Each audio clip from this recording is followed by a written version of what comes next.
बाल शोभानला उत्सुकता होती आपल्या बापाचं पुन्हा पाहायचंय.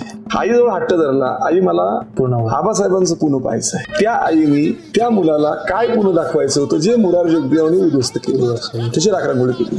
हट्ट ना, शेवटी बाल हट्ट आहे. आई मला पुन्हा पाहायचंय आबासाहेबांचं. मग रागाने म्हणल्या तुला पुन्हा पाहायचंय ना, एवढी हाऊस आहे ना. मग मुठा नदीच्या पहिल्या तीरावर मुडेरे पडलेले मुठा नदीच्या अलीकडे आणलं, समोर पाहिलं जिजाऊ महासाहेबांनी ते उद्ध्वस्त झाली. घरं मंदिरं पाहिली, गुडघे टेकले, धाय मोकलून घडल्या. शिवाजीराजे हळूहळू पुढे चाललेले होते एकटेच. आणि त्यांच्या लक्षात आलं कुठल्या तरी मातीचा दगडांचा ढिगारा पडलेला आहे. कुतूहलानं पाहायला गेले, त्या ढिगाऱ्याखाली कुठला तरी सेंद्रिय देव गुदमरलेला आहे. त्याच्यात ढिगाऱ्याखाली लक्षात आलं, मोठ्याने आऊसाहेब म्हणून ओरडले. कुठल्या पळत सुटल्या, शिवा का ओरडतोस, इकडे या म्हणले. बोलवलं. आऊसाहेब त्या दगडांच्या ढिगाऱ्याखाली कुठला तरी सेंद्रिय देव दडलेला दिसतोय. मग जिजाऊ महासाहेबांच्या लक्षात आलं, हा सेंद्रिय देव म्हणजे पुण्याचं ग्रामदैवत कसबा गणपती.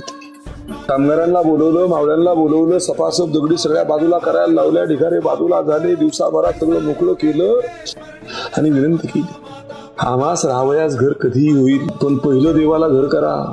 स्वराज्याची सुरुवात गणरायाचं मंदिर बांधून करूयात. पहिला कसबा गणपतीचं मंदिर बांधलं आणि नंतर लाल महाल बांधला, जोगेश्वरी मातेचं मंदिर बांधलं आणि स्वराज्याची सुरुवात तिथे झाली. शिवाजीराजे त्यांच्या हातून गेलेली सगळी परागंदा झालेली माणसं पुण्यातून सगळ्यांना अवतानं धाडली, निरोप धाडले, सगळ्यांना बोलवलं, सगळ्यांना विश्वास दिला, प्रत्येकाला अवजारं दिली, प्रत्येकाला शेती वाटून दिली आणि प्रत्येकाला जबाबदारी दिली. आणि सुरुवात त्याची जिजाऊ महासाहेबांनी शुभ संकेत म्हणून केली. सोन्याच्या नांगरानं पुण्याची जमीन नांगरली, म्हणजे शिवाजीराजांच्या हातून नांगरली. हे साऱ्या महाराष्ट्राला स्वराज्याला कळलं आणि तिथून पुन्हा परत उठलं म्हणजे उभं राहायला लागलं.